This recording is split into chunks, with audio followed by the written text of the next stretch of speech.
back to another edition of the Pagcast. I'm your host, Michael Pagani, joined alongside TSN Toronto Maple Leafs reporter Mark Masters. Mark, welcome to the Pagcast. Thank you again for coming on. Happy to be here. How have you been doing recently? I see that you have your Ravens hat on. We have the OUA kicking off football this weekend. Should be a great season there.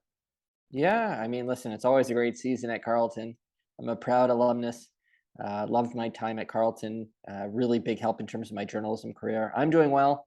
End of the summer, looking ahead to the to training camps opening in a couple weeks, and it's an exciting time. We witnessed quite the match last night between Shapovalov and Rublev. I kind of want to start there. What were your immediate thoughts following the match? What a battle! 4+ hours. I felt disappointed for Dennis because he put a lot of energy into that. I thought he played well enough to win, but the nature of the sport is that you get into these battles that are so tight, someone's got to lose. So I think overall a pretty positive Grand Slam for Dennis, who had come in with some mixed results since really the clay court season. Since he beat Nadal, in Rome, he had kind of had an up and down stretch of results. So I felt positive for his overall Grand Slam and disappointed that he could not quite get it done against Rublev. Well, we talk about performances that you can build on. And hopefully this one, although it resulted in a loss, he can kind of build off of it and continue for his future. 100%. It's all a building process, still relatively young. There's going to be ups and downs. He gets reunited with Coach Mikhail Yuzny. I think that's a positive sign for him, and looked like he got a bit of his mojo back. So it's a building block. Hopefully he can finish the year strong and look ahead to getting off to a good start next season in Australia. Earlier this summer, when I ran into you at Leafs development camp, there was a lot of notable prospects in attendance. Matthew Nyes, Ryan Teverberg, and Nick Abruzzese, to mention a few. Who impressed you the most from that development camp? You know what? I didn't get. I was there for that last couple days, but I didn't get to see. I wasn't there for most of it, but so I can't really speak to overall who impressed me and whatnot. Fraser Minton, it was my first in-person look at him. Their top pick in the last draft. So I was impressed with him, his hockey IQ, his skating ability. So he's a guy who stood out for me. Fraser Minton from the Kamloops Blazers. And I think that one of the better things to come from the development camp was having media scrums back. Are you happy that they are back? Yeah, I think in-person media is always preferable to Zoom, right? I'd rather see the person. So that's nice. We seem to be making progress in kind of returning to a bit more normalcy when it comes to interactions with players in the media. We'll see if reporters are allowed back into team dressing rooms this year, but it's nice to be able to do these type of interviews in person. As we're continuing along with the summer, we had Leafs development camp, then we had the World Juniors. Was it surprising at all from your perspective to see the empty seats around the arena there this summer? No, I don't think so. I mean, it's the middle of the summer. There's a lot of factors in play, of course. The scandal involving Hockey Canada, the fact that the Oilers went on a lengthy playoff run, so a lot of people in the market had already used up some of their disposable income on that. The World Juniors, it feels like, have been in Edmonton forever. So even though they only really got a shot at it in terms of fans attending in December before it got canceled due to COVID or postponed, I guess. So I wasn't terribly surprised. There's just a lot of factors there. I would wager if that's the last time we'll see a summer World Juniors. It's too bad they couldn't reduce some of the prices to make it a little bit more attractive to people in the market. But I think there's a number of reasons why we saw the lack of fans coming out. I wasn't too surprised by that. I was happy that we got such a great crowd for the gold medal game. It was an incredible atmosphere, and obviously the game delivered in terms of entertainment value. Well, let's build on that gold medal game. We have the golden goal, of course, but I think it's fair to say that we have seen the golden save. Yeah, that was amazing. Mason McTavish clearing the puck off the goal line with Connor Bedard right there, also waving away at it. Incredible hand-eye coordination to keep that puck. I'm still not 100% sure how he did that. And then David followed up at the other end with Kent Johnson with the golden goal. Golden save to golden goal. It was the perfect ending, and it really saved the tournament because, as you mentioned, obviously the fans support wasn't there early in the tournament, but to have a packed house and watch such a crazy ending, that was really cool, and that's what we'll remember the tournament for now. Like, I've watched that replay hundreds of times, and like you said, I still can't find a way to figure out how McTavish saved that puck off the goal line. It was crazy. Yeah, I'm not sure. He's completely sure how it happened. I mean, it was great hand-eye, adrenaline just, in that moment to keep that puck in off the goal line, clear it off the goal line. I mean, I'm glad it was him because, he gave up, his time in the summer. He'd already had such a long season, and uh, it was fitting that it was him who made that big play, and it was fitting that Kent Johnson, the other guy on the team with NHL experience, made the play at the other end to score the game, championship winning goal. Let's talk about I guess your story a bit here, starting with your time at Carleton. Is that where you kind of found the passion to cover sports? I'd always had a passion to cover sports dating back to when I was a kid. I've always been involved in journalism and writing like newsletters for about my family. So it's always been something I've been interested in. Carlton did a great job of fostering that and giving me an outlet for it, and getting involved with the student newspaper, the Charlatan there, doing community cable kind of play-by-play of the Ravens games, basketball, and all other different sports. So Carleton was incredible at fostering that and giving me an opportunity coming out of Carleton with some apprenticeships and internships to help me kind of get off to a good start in the professional world as well. Looking back now, how important was it to be part of the Charlotten school run newspaper to your experience? Yeah, it was really important. I had a great time there.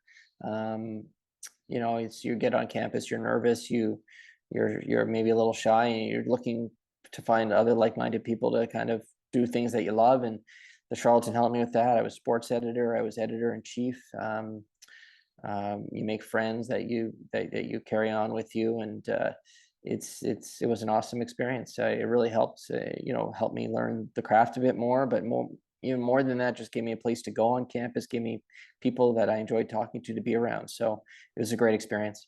And it's nice that, with everything, like I found that when I was at Carleton, all the sports venues were so close to residents, right? So being on your first year, it made it easy to cover the teams.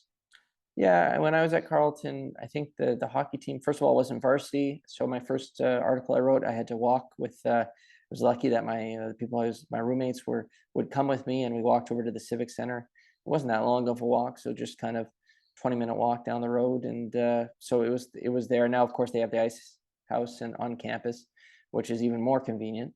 Um, and then, of course, I covered games down at Lansdowne Park, which is right beside the Civic Center. So everything's pretty close at Carleton. It's a great campus. Obviously, in the winter, it's you got the tunnel system underneath, so you don't have to go outside. So great campus. Everything seems to be centrally located. It's great. From there, you interned with the Toronto Argonauts and eventually wrote columns for CFL.ca. Looking at your career as a whole, you're very multifaceted and you have a lot of experience in various sports. What did you learn from this that you carried on into the future? Yeah, I just think you have to have as many skills as possible. Be able to write, be able to be on radio, be able to be on TV, do stuff online.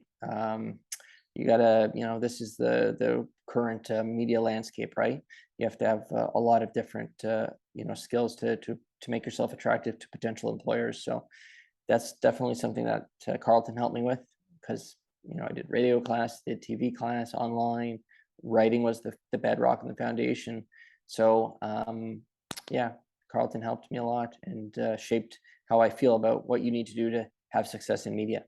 The year you interned with the Argos was 2005, 2006. That was the year they finished first in the East Division, but eventually lost in the East Final to the Alouettes. Do you remember just how crazy that game was? I had to go back to school, so I was only there in the summer when I interned. But Ricky Williams was there, so it was really cool and to be around him. And there was a lot of media attention, more media attention there because of his presence. He got injured, so he was missing a bunch of games. But it was pretty cool to experience that summer with the team, just because there was more media than you could ever imagine. And I was an intern in the media department, so I got to work with some really great people there and learn a little bit on the team side of how media relations work. So that was a great experience for me for those 4 months during the summer before I went back to school in September. That must have been a real eye opener to you being so young and noticing just how much media presence there was. Yeah, I mean, I grew up an Argos fan in the city, so I had an idea of what media presence would be like. But obviously, the CFL isn't always the number one story in town. And with Ricky Williams on the Argos, yeah, it was becoming a really big story, and um, it was cool to be there for that. I don't know if it surprised me the attention, but it was fun to be around the team when that was happening. After your CFL coverage, you were part of the Olympic coverage for the 2010 Olympic Games there. What do you remember from that experience? Yeah, it was tremendous to work in the International Broadcast Center in Vancouver, behind the scenes, helping set up interviews for people who were part of the consortium. I was focused on curling and figure skating, and also international athletes. And there was a great team there that I was happy to be a part of. And in the lead up to the Olympics, I got to work with some incredible people telling or helping tell the stories of the athletes. Doing Olympic alerts when Canadian athletes won World Cup medals that could air on, across all the platforms that were in the consortium. So it was great to be a part of just a little bit, to be a small part of a home Olympics. That's really cool. Although you weren't really focused on the men's hockey side of it with Sidney Crosby scoring the golden goal, what do you remember from that day? I just remember being in the Olympic broadcast center, and we were watching it. It was on the big screen. It was the last event of the Olympics, and the Americans tied it late. Everyone got a little nervous, and then as Crosby gets the golden goal, and everyone cheered, and you could hear cheers throughout in the CTV Olympic Consortium area. So that was a really cool and great way to end the Olympics on a high note for everyone, I think, in Vancouver. Such a memorable moment. You'll always know where you were. 100%. I remember where I was sitting, and I was at my desk. They had the TV up there with all the coverage, and when Crosby scored, it was great. Big cheers, fist pumps. It was awesome. How did you end up joining TSN? How did I end up joining TSN? Well, initially, I coming out of university, I worked at the National Post, and then my internship ended there. An internship I had gotten through Carleton, and then I also had an internship and apprenticeship with the CTV National News, working behind the scenes as a with their team, and some of the people I'd worked with there had transferred over to the Olympic Consortium. I applied for a job with TSN as a story editor behind the scenes at Sports Center, and I was able to get that job for a few months, and I was writing scripts for hosts. And then after a few months, the Olympic Consortium and the people that I had met at the CTV National News behind the scenes, they saw me there, and they asked if I would come over for the Olympic Consortium. So I transferred over. So I had about 6 months there. I was with TSN as a story editor, and then after the Olympics, I went back to the National Post, and the job at TSN opened. TSN reached out to me and asked if I would be interested. I said, of course, and I was lucky enough to get the job. Not only do you cover, I guess, everything in hockey, but you're also really involved with the tennis world. Like I mentioned at the top, you cover Wimbledon, French Open, and the US Open. With each tournament having so much history, it must be really cool to get the opportunity to cover them. Yeah, and one more thing I just want to add: Dave Naylor is somebody I met at Carleton, who was a mentor of mine, and he gave my name to TSN. That's how they reached out to me for their porter job. So obviously, I would not have gotten that TSN job without Dave Naylor, who was a tremendous influence on my early career. The tennis is great. I enjoy going to Grand Slams, Wimbledon, French Open. I haven't gone in 3 years now, but back when I was attending Grand Slams, it was awesome. Um, and I hope I get the opportunity to do it again soon. When you first heard of the Omicron virus, did you envision the World Juniors postponing and then eventually canceling the entire event? No, I mean, you're concerned, and obviously, it's a possibility, but until it happens, I don't think you wrap your head around it. You're pretty close to the event. You're focused on the day-to-day stuff. But yes, you knew it was a possibility. And it was so infectious. And obviously, you see the NHL teams shutting down and all the positive tests. So in retrospect, which actually should have been expected, but Omicron kind of came out of nowhere in a way and caught a lot of people off guard. So I didn't really think about it until everything shut down in Edmonton. Yeah, and I have to agree with you. Like I kind of it caught me off guard. It caught me by surprise there because at the time it was around Christmas time, and everyone knows that World Juniors is kind of a Canadian tradition there. So seeing it get canceled, it really sucked that time. Yeah, yeah, it was disappointing.